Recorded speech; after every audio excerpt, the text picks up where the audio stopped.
Hello everyone, welcome back to my channel IT core. अपनी communication की journey को आगे बढ़ाते वक्त हमने बहुत कुछ कवर कर लिया है अब तक, लेकिन मैंने ये देखा है कि लोगों को ग्रामर पता होती है, आइडेंटिफिकेशन पता है, ग्रामर रूल्स भी पता है, लेकिन फिर भी बोल नहीं पाते। उनका रीज़न क्या होता है? उसका रीज़न एक तो ये है लैक ऑफ कॉन्फिडेंस कि जब मैं अगर बोलूँगा और अगर मैंने कुछ गलत बोल दिया तो सामने वाला क्या सोचेगा मेरे बारे में। और दूसरा रीज़न होता है उनकी स्पीकिंग की हैबिट को कंटिन्यू ना रखना। कई लोग 1 वीक पढ़ने के बाद उन्हें लगता है कि कोई चेंजेस तो आए नहीं मेरी कम्युनिकेशन में, तो वो जल्दी गिव अप कर देते हैं। बस यही चीज़ आपको नहीं करनी। अगर 1 वीक की प्रैक्टिस के बाद और 2 वीक की प्रैक्टिस के बाद भी अगर आपको कोई बेनिफिट नज़र ना आए, please don't give up on this. Just keep moving forward. So on this nice note, let's start our today's lecture. लेकिन उससे पहले एक रिक्वेस्ट कि जो भी मेरे चैनल पर आज ही आए हैं, वो प्लीज़ मेरे चैनल को सब्सक्राइब कर लें और मेरी प्लेलिस्ट को एक्सेस कर लें, ताकि अब तक जितने कॉन्सेप्ट हमने इंग्लिश कम्युनिकेशन की जर्नी में कवर किए हैं उससे रिलेटेड आपको कोई डाउट्स ना रहे। So let's start. अपने आज के कॉन्सेप्ट पे जाने से पहले अपनी लास्ट क्लास का क्विक रिकैप कर लेते हैं। लास्ट क्लास में हम कंटिन्यू कर रहे थे अपने पैसिव वॉइस और ऑक्सिलरी वर्ब शुड हमने कंप्लीट कर लिया था। अब हमने किया था मस्ट। मस्ट यानी कि जब भी चाहिए वर्ड आए, बताया था शुड और मस्ट दोनों चाहिए के साथ डिनोट होते हैं। एग्जाम्पल देख लेते हैं। फॉर्मेशन सबका सेम है, इससे बार बार फॉर्मेशन करके मैं इरिटेट नहीं करूंगी आपको। इसका एग्जाम्पल है गुनहगारों को सजा दी जानी चाहिए। जानी चाहिए बताया था, पैसिव वॉइस में था, और सजा देना एक वर्ब है, तो सजा देना के बाद ई का साउंड आया है, इसलिए ये पैसिव वॉइस हो गया विद ऑक्सिलरी वर्ब। तो अब इसको ट्रांसफॉर्म कर लेते हैं। किसके बारे में बताया है? कर्म क्या है? गुनाहगार यानी कि criminals. Must be punished verb की थर्ड फॉर्म बताया था। ऑक्सिलरी वर्ब के साथ जब भी बी ऐड होगा तो वर्ब की थर्ड फॉर्म आएगी। साथ ही साथ हमने यूज किया था एक और ऑक्सिलरी वर्ब, वो था कैन और कुड। लेकिन आप चाहें तो इसमें मे भी ऐड कर सकते हैं और माइट भी ऐड कर सकते हैं। इन सबका यूज क्या है? सकता है। एग्जाम्पल देख लें इसका। यह दरवाजा खोला नहीं जा सकता, या फिर सकता है। तो जाना, खोला जाना, वैसे मैंने नहीं ऐड कर दिया, लेकिन ये वर्ब है खोला जाना और सकता है। तो आप चाहें तो आप चारों में इसको ट्रांसफॉर्म कर सकते हैं। जैसे अगर आप सर्टेन हैं तो दिस डोर, कर्म क्या है? दरवाजा। So this door can not be open, क्या फिर दिस डोर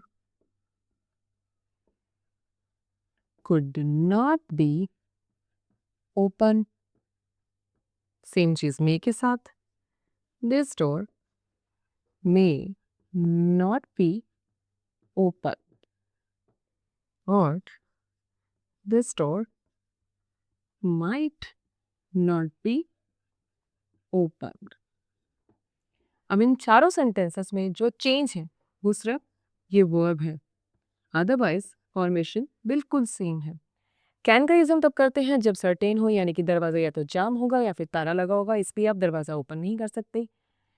इन तीनों में सिर्फ और सिर्फ पॉसिबिलिटी है, और कौन कौन सी पॉसिबिलिटी के साथ कनेक्टेड है ये मैं ऑक्सिलरी वर्ब में ऑलरेडी डिटेल में बता चुकी हूँ। आप चाहें तो मेरा वीडियो दोबारा जाके देख सकती हैं। ये तो वो सारे एग्जाम्पल हैं जब ऑक्सिलरी वर्ब या फिर मोडाल्स हमारे एक वर्ड की, जैसे can, could, may, might, was, were, is, am, are. लेकिन अगर हमारे ऑक्सिलरी वर्ब दो वर्ड्स के हों, जैसे हमने कवर किए थे अपने लेक्चर में पहले, तब उनकी फॉर्मेशन क्या होंगे वो भी देख लेते हैं हम। पहले हम लेते हैं शुड हैव। मीनिंग क्या बताया था ऑक्सिलरी वर्ब का इसमें? चाहिए था। अब क्या है इसका मीनिंग?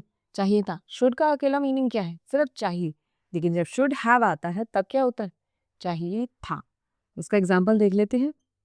यह काम या यह कार्य किया जाना चाहिए था। जब मैंने चाहिए बताया था, यानी कि जब मैंने शुड बताया तब मैंने बताया था कि जाना चाहिए आना चाहिए। अब क्योंकि इसका मीनिंग ही जाना चाहिए, तो अब पूरा सेंटेंस क्या आना चाहिए आइडेंटिफिकेशन में? जाना चाहिए था और कोई कार्य करना, किया। तो ये वर्ब के साथ डायरेक्ट ये लाइन आनी चाहिए, जाना चाहिए था।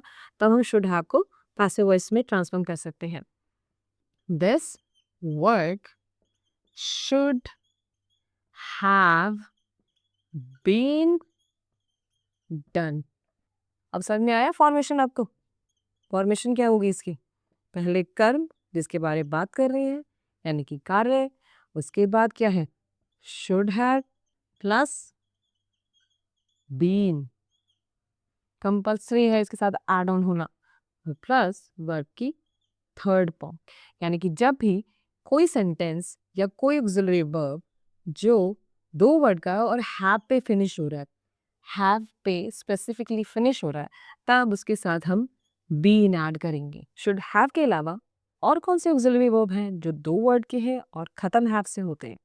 सेकंड है कुड हैव। मीनिंग क्या है बताया था जब ऑक्सिलरी वर्ब करवा रही थी?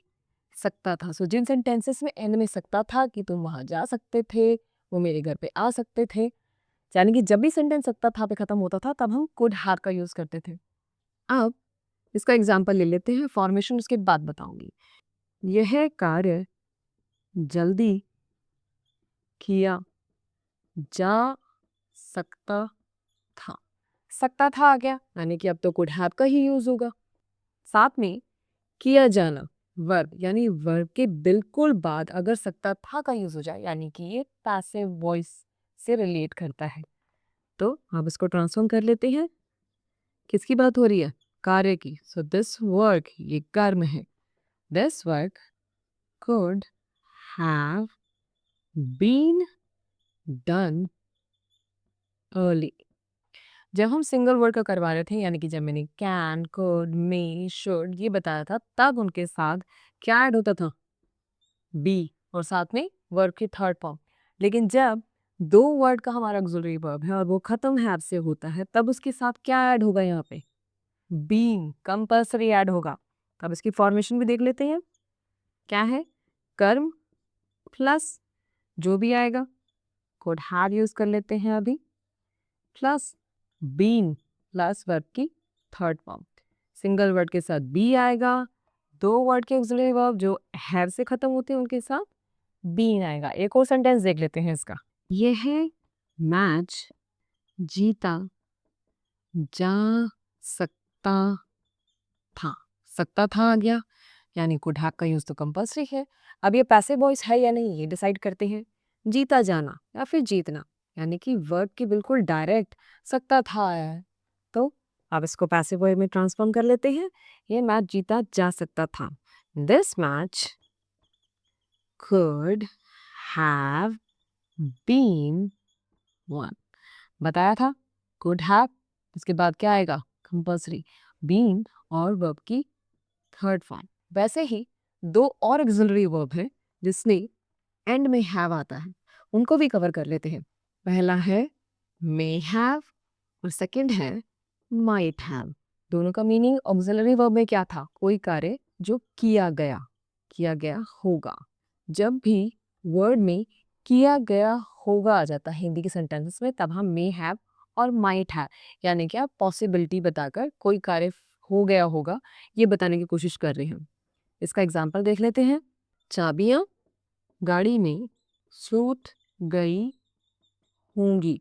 गई होंगी आ गया, किया गया होगा, गई होंगी, ठीक है। छूटना वर्ब की बिल्कुल डायरेक्ट आ गया। तो अब इसको ट्रांसफॉर्म कर लेते हैं।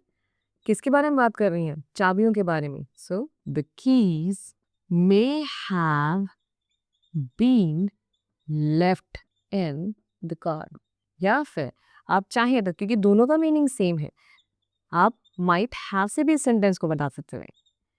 Might have been left in the car.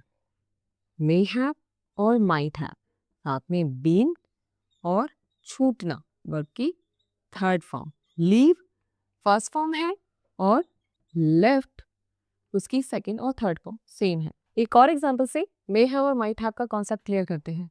पत्र गलत पते पर भेज दिया गया होगा। गया होगा, ठीक है, और भेज देना यानी वर्ब के बिल्कुल बाद गया होगा आया है, यानी कि ये पैसिव वॉइस का ही सेंटेंस है। तो इसको ट्रांसफॉर्म कर लेते हैं।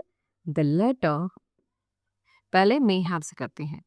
May have been sent to the wrong address. सिर्फ फॉर्मेशन भी ध्यान दीजिए। May have been compulsory add on हुआ और वर्ब की थर्ड फॉर्म आई। फर्स्ट फॉर्म क्या है? सेंड, भेजना, पर सेंट सेकेंड और थर्ड सेम है।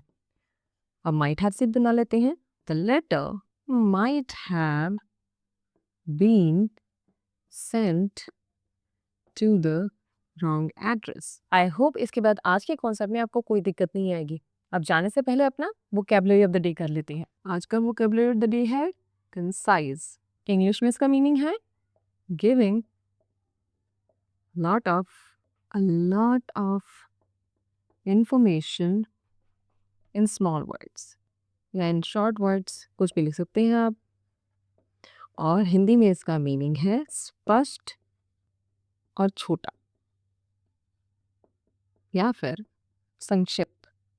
एग्जाम्पल देख लेते हैं।